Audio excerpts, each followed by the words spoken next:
Hey guys, it's KatieBeth here, and I just kind of wanted to make a chatty video about my experience at TwitchCon this year.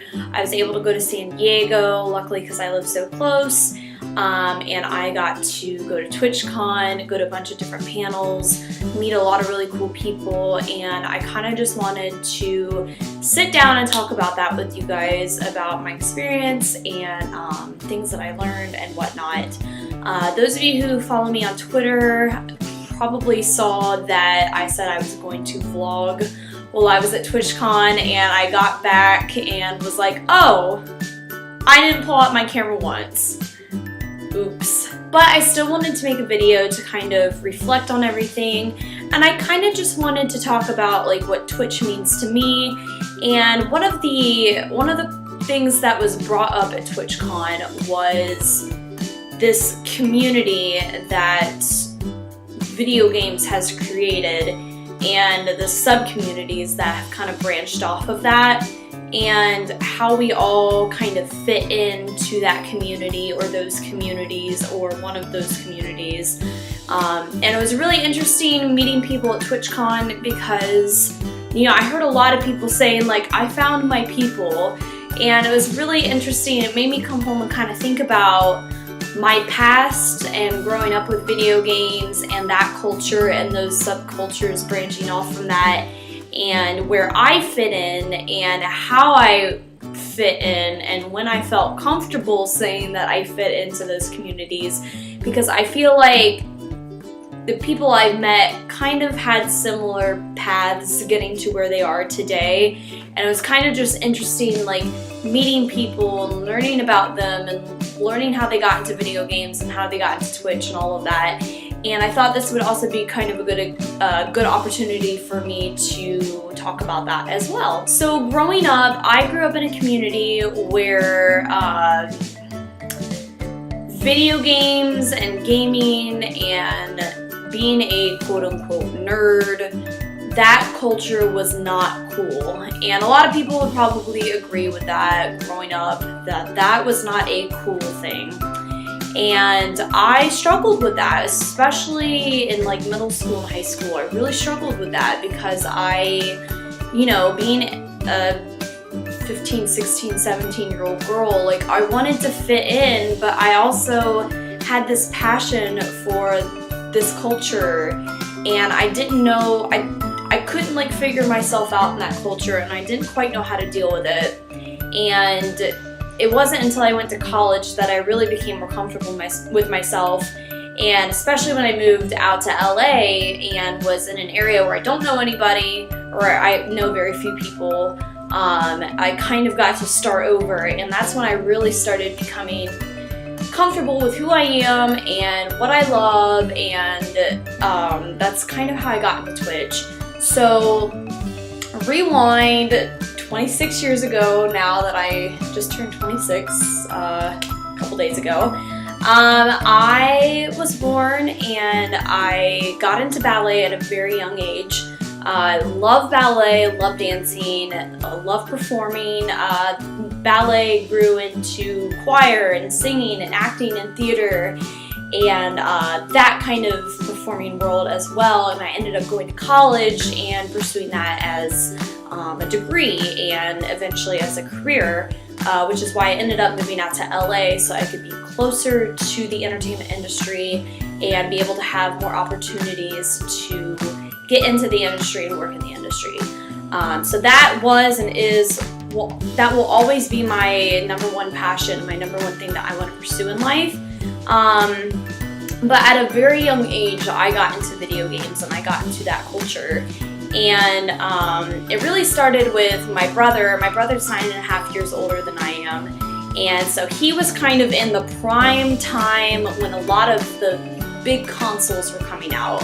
You know, the original NES, the Nintendo 64, the Sega Saturn, the Sega Genesis, all of the PlayStation, all of that. He was kind of in the prime of that. And being his younger sister, I of course looked up to him, and you know, whenever he played video games, I would watch him. And my home in Ohio, we have a fully furnished basement, and and that became the game room. And so my brother would always go downstairs to play video games, and I naturally would follow him down there and watch him. And so I grew up watching my brother play video games, and eventually I got my hand on a controller. I believe probably my first game was some Mario game on the NES, I'm assuming, or something like Tetris. We had Duck Hunt, all of that fun stuff. And so I remember like getting into that, and I really enjoyed playing video games. I enjoyed the challenge. I enjoyed playing with my brother a lot, you know, even though there's quite an age gap between us. We played video games a lot together growing up, and I remember one of the cool things was back in the days when families had like those big vans, you know, like the big old vans from the 90s that like pretty much nobody has anymore. We had one of those, and every time we traveled, because we traveled to Alabama a lot to visit my family, so anytime we traveled, or even if it was like to go into the city to, you know, go shopping or dinner or go see something, I don't know, anytime we traveled for like kind of a significant amount of time, we had a TV like in the back of the van. Now at that time that was kind of a new concept to have a TV in a vehicle. Now like vehicles of course always have TVs and playing video games in the vehicle is like nothing new. But back then, you know, we had a TV and we figured out how to plug in the NES to the TV and hook everything up, and we were able to play video games in the car, and that was so cool, and that was such a cool concept that we could take our video games with us in the car, and whenever we traveled we could play video games. And so I have so many fond memories of playing like Mario, Tetris, Duck Hunt, Zelda, all of that on the NES in the van whenever we traveled, and that was really cool. And as more consoles came out, we were able to hook up those consoles in the van as well. And so that, I really like kind of got into that culture, really got into playing video games. And I remember the one game that really set me off with video games in a positive way, that really just like made me stop and really fall in love with video games is, so when the Nintendo 64 came out, my parents got it for me and my brother, but mostly my brother, because like I said, he's 9.5 years older than I am. And when they got the Nintendo 64, they also bought him Ocarina of Time. And I remember, I believe he probably got it for Christmas, I'm sure. I remember our entire Christmas break sitting in the basement and me watching him play Ocarina of Time. And for me, it was like watching a movie. Like I was so enthralled with the plot and the characters, and it's what made me really fall in love with video games. It's what really made me become a Nintendo girl, if you will, and made me completely fall in love with the Legend of Zelda series. And that for me was kind of my awakening into the world of video games, and that's when I was like, I really want to play video games, like this is cool, I love this. So eventually I got my hands on Ocarina of Time, and then I like fell more in love with all the Zelda games and blah blah blah blah blah blah blah blah. Long story short, I love playing video games. I've played on many different consoles, I've played PC games. If you follow me on Twitch, you probably know I would consider myself a variety caster. I play a bunch of different games. I don't have like a specific game I play or even a specific genre. It's just kind of whatever I'm in the mood for, because I grew up playing a variety of different games, and I love playing a variety of different games. So fast forward to middle school, and I, as every girl does, I had started going through the phase of I wanted to fit in. And, you know, we all go through our ugly phase in middle school, and we do anything we can to fit in. And I did cheerleading for a year. Cheerleading is not my thing, but I did it. And I ran track because track was like the thing to do in middle school for some bizarre reason. So I joined the track team. I hated it. I'd like throw up after every single practice. It was horrible, but I did it because I wanted to fit in.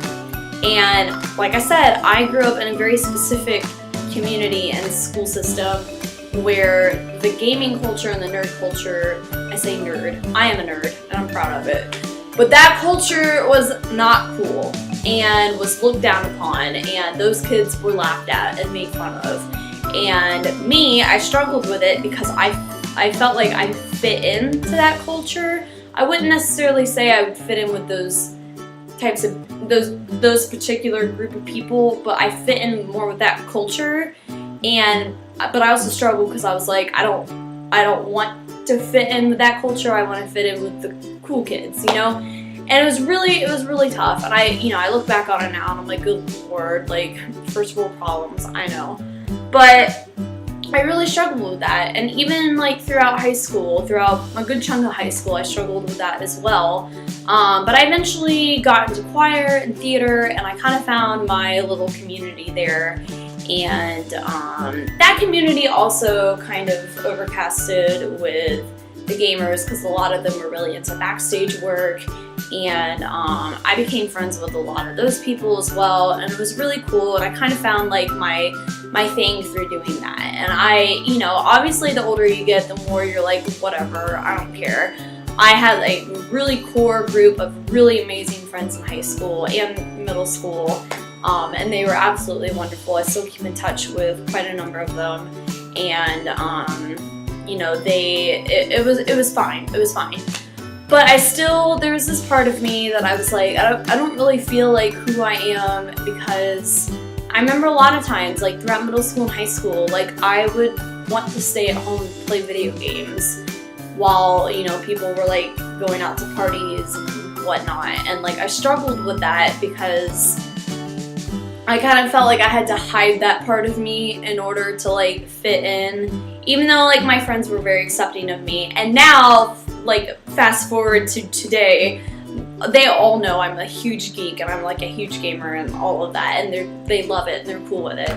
But back then, like I felt like I had to hide that, and it was just a really bizarre experience having to do that. And then I went off to college, and I decided, like I said earlier, I decided to major in voice and theater, and pursue a degree in the performing arts. And so I went to a school where we had a conservatory of music. It was like a school within a school. And so I was surrounded by music and theater kids. And for some bizarre reason, I went to college and I met all these wonderful people, and they were like, oh yeah, I love video games, I love anime, I love geeky, nerdy things. And I was like, holy shit, sweet, like cool, I found my people. And I had that moment where I was like, yeah, I found my people. This is really awesome. And not everybody was into that, but everybody was very accepting of that, and that was really cool. And I feel like college is when I really came to terms with myself and who I was and what I like, and I wasn't really afraid to express that. And I thought that was very cool, and that made my college experience wonderful. But I still like wasn't actively gaming a whole lot in college, mostly because I was just really busy. But it wasn't really till I moved out to Los Angeles almost 2 years ago. 2 years ago as of next month. I've lived out here, which is crazy. It wasn't until I moved out here, and when I first moved out here, I only knew a couple people that I went to college with. And other than those people, like I didn't know anybody out here. I have no family out here.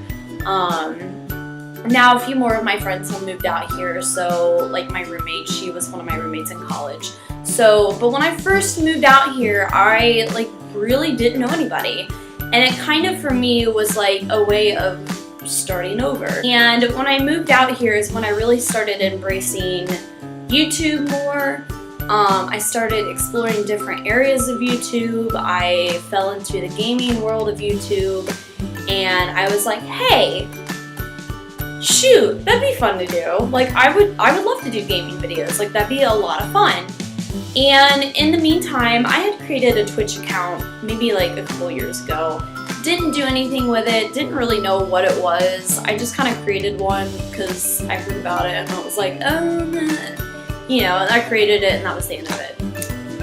And then some of the YouTubers, the gaming YouTubers that I watch, also have Twitch accounts. And so I like stumbled kind of back into the world of Twitch and was able to watch some of them live stream. And I was like, hey, this is pretty cool. I can dig this. And then I started like delving more into the world of Twitch. I found some like smaller streamers and I was like, hey, I kind of want to give this a try. So maybe it was like last April or last May, I decided to start streaming. I had no idea what the hell I was doing. I learned everything that I've done with Twitch, I've learned on my own. A lot of people don't realize there's a lot of like knowledge about technology that goes into Twitch and live streaming. And for people who have been doing it for a while, like they probably don't even like think about it, but you know, somebody who's starting fresh who has no idea what to do and having to learn it all on their own, that's a feat in itself. So I researched how to stream. I used the, you know, kind of some walkthroughs that Twitch provided, and I figured out I figured out how to stream. And I had my crappy old laptop that I was streaming off of, and it was horrible. It wouldn't let me do a webcam, it wouldn't let me do a mic, like I could literally only just stream at the game, and even that, it was crashing every 10 minutes. But I did it, and I enjoyed doing it, even though like I had no followers. Like I said, I had no webcam, no mic, but it was something that I was intrigued with.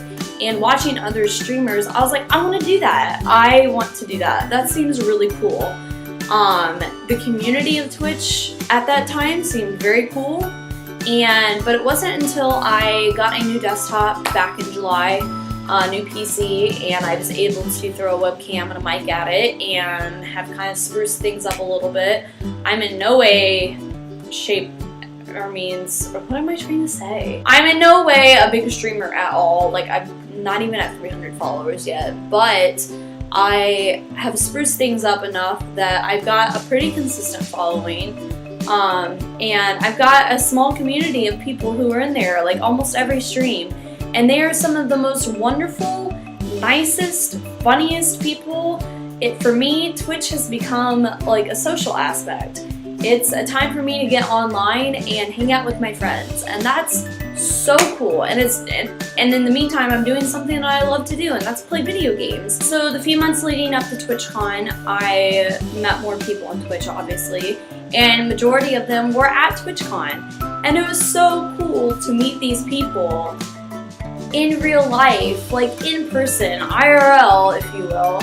It was so cool to actually meet them and not just like see them through my computer screen. And I was like, oh my god, you are actually people. And the community, while the community of Twitch is big, it's also very small. And I feel very comfortable with these people. I feel very welcomed by these people. I feel extremely accepted by these people. And, you know, I've told them, I'm like, you know, if you're ever passing through LA and need a place to stay, hit me up. You can stay at my place, no problem. Want to meet up for coffee? I'm here, let me know. Like, just very, very cool to meet these people. And I have to say, to anybody who ever says that you cannot form a meaningful and genuine relationship or friendship with somebody online, you are very wrong, because I consider the people I've met on Twitch actual good friends of mine, and that's really, really cool. And the whole reason I talked about like the community of video gaming and the sub-communities of that, you know, like going into the world of anime, even into the world of theater. The reason I wanted to talk about that is because I feel like when I met a lot of these people at TwitchCon, we all were kind of talking about how we got into video gaming, and it was a very similar situation for a lot of us. And like I said earlier, a lot of people I met at TwitchCon were like, oh, I'm finally with my people. And that made me think about, you know, me growing up and struggling to find my people or figure out where I fit into this community, and how to grow into myself and come to accept myself that I am a part of this community, and I'm damn proud of it. And I feel like a lot of us kind of had the same struggles with that growing up, and so it was just, and like I said, they even talked about it at the keynote presentation, like this culture of gaming and the subcultures that have formed because of gaming, and what the community has grown to be, and the people in the community, you know, who we represent and what we do. And it was just really interesting. Like I said, it made me like come back here and think about my past, my growing up, my coming to be of this, of myself and being in this community. And Twitch is a great place to be for that. So like I said, at TwitchCon, I met a wide variety of people. I met people I already knew, and I met a ton of people that I had never met before that I've already come back to and communicated with online, you know, whether it was Twitch, Twitter, Instagram, whatnot. And the one thing I will say is that every single person I met at TwitchCon, extremely nice, extremely accepting, extremely supportive, very open to talking about Twitch, whether you're a veteran or you just started streaming yesterday. They are there for you. They will talk to you. They will guide you. They will befriend you. They will be so nice to you. And that shocked me. That actually shocked me, because being a smaller streamer, I was like, oh, you know, I feel like I'm gonna be like trotted on when I go to TwitchCon, because I'm not big, and you know, I'm not successful at streaming yet. And I felt, you know, like I wasn't going to be like part of the community, if you will. And I was so wrong. Like, everybody I talked to, you know, one of the things about going to TwitchCon is you make business cards, and you pass out business cards to other streamers that you meet. And I didn't make business cards this year because I was like, whatever, I'm small, like no one's gonna care.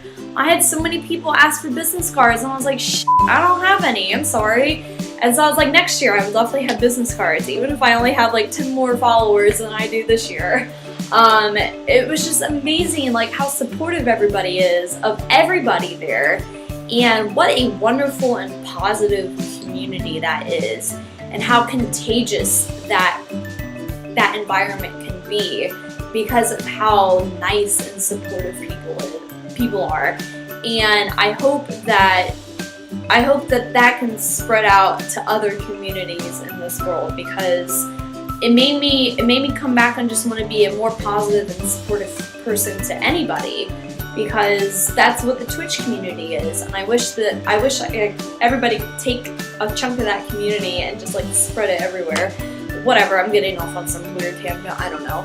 Anyways, it was just really a positive and uplifting experience. So I went to a bunch of different panels. It was really interesting to hear. They had, you know, people from Twitch staff there talking, other bigger streamers, smaller streamers were on panels too, which was really cool, to give people the opportunity to present what they know.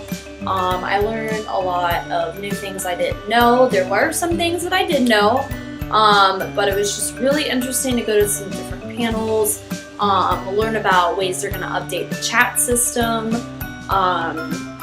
There was a panel dedicated strictly to partnership, good habits to form, what they're looking for, and like every single panel had a Q&A, which I think is wonderful, because, you know, that gives some real one-on-one interaction between the specialists and us, to interact and to talk about anything that may come up. So I thought that was really wonderful that they did that. They had the big expo hall, which was really cool. They had a bunch of different, they had new games set up that you could play. They had tournaments going on. They had tons of booths with free stuff. They had tons of stuff you could buy. On the creative side of Twitch, a lot of artists had artwork and all sorts of stuff that they've created on sale. And how cool it is that Twitch like lets them bring their stuff there to put on display and to sell and promote. Like, that's just so supportive of Twitch to do. So it's really cool to walk around and see like how creative and talented these people are. The creative aspect of Twitch is amazing too, and what a wonderful. I think they said that's only a year old, and what an amazing accomplishment that Twitch has done with that. But they just had so much going on in the expo hall. They ran out of a lot of the Twitch merch, which I really wanted. We made the mistake of going the last day to go get Twitch merch, and they were like, oh, we're all sold out. And we're like, crap. So hopefully they will be able to put some stuff online, and hopefully next year, Twitch, y'all will have a little bit more merch for all of us, because we love you. We want the merch. But probably the coolest part about TwitchCon was the networking aspect. And I know I've already talked a lot about this, but just getting to meet up with people at Twitch, getting to go to panels together, getting to grab lunch together. Almost every single night we went out. We're adults. We went bar hopping, grabbed drinks with people, sat down, got to know them. Alcohol is liquid confidence, and that's okay. That gets conversations rolling. And just had a great time getting to know people, getting to learn a lot about them, getting their backstory, asking them questions about Twitch that you may just want to throw off on somebody and get their opinion on, and just making friends, if anything, just like coming back with friends. Like, that's just very, very, very cool.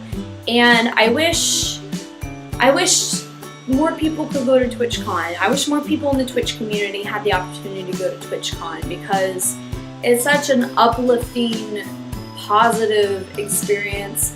And like, if there's anything I heard at the end of TwitchCon from people, it was, I can't wait to go back and get back into streaming, because everybody was so motivated and uplifted. They had made new streamer friends. They were like, I can't wait to go back and watch so-and-so streams. And, people were saying, I can't wait to get back and watch your streams. And, every morning I'd wake up and check my email. I had new followers on Twitch and Twitter, and just how inspiring everybody is, and just how much I learned mostly from other people, like really mostly from other people, if anything, about the Twitch community. And any question you had, somebody could give you an answer for, and that was really cool. And just how much people wanted to help you and wanted to get to know you, and want to like actually come and watch your streams. Like, I think almost every person I met or that followed me have popped into my streams already. It's only been like a week and a half since I've gotten back, and they already have like been in my streams and said, hey, like, good stream, blah blah blah blah. And that's so cool that people like actually do that. So that was kind of my experience with TwitchCon. I feel like it was kind of a whirlwind. Why is it such a hard word to say? I feel like it was just kind of a whirlwind for me, because I was just there like taking it all in, meeting so many people, learning so many new things, that the weekend just kind of flew by, and then it's like, oh, TwitchCon's over. Crap. But I'm really excited to work hard this year on Twitch. Really work to amp up my streaming, my channel, get more people in there, be more interactive, really grow our community and our family. And I already love what I'm doing with Twitch, and I just can't wait to do more. And I really can't wait for TwitchCon next year. I feel like next year I'll be a little more seasoned about everything, including Twitch and TwitchCon. I feel like next year would be a great year for me to vlog. For those of you who can't go to TwitchCon, I have a feeling it's going to stay in California, which sucks for a lot of people who don't live on this side of the country, but for me it's very convenient. So I will, if it stays in California next year, I will no doubt be there. And I feel like next year would be a good year for me to vlog more and get a little bit more interactive video content to put on YouTube, because I love sharing stuff like that. But this year I was just kind of taking it all in, but I still wanted to make a video, let you know what my experience was, how I feel about it all. If you guys have any questions at all about TwitchCon, you want to let anyone know, go ahead and leave your questions in the comments below and I will get back to you. And thank you all so much for watching. Sorry I kind of delved into my past, but I thought that was a good segue into what my TwitchCon experience was like, because I just kind of wanted to talk about Twitch in general and why I got into Twitch, and what the Twitch community means to me, and what the video game community means to me. I feel like this was a good video to talk about that as well. So thank you guys so much for watching. If you enjoyed what you see, give a big thumbs up. If you haven't already subscribed to my channel, be sure to hit the subscribe button. And I will see you guys in the next video. Bye!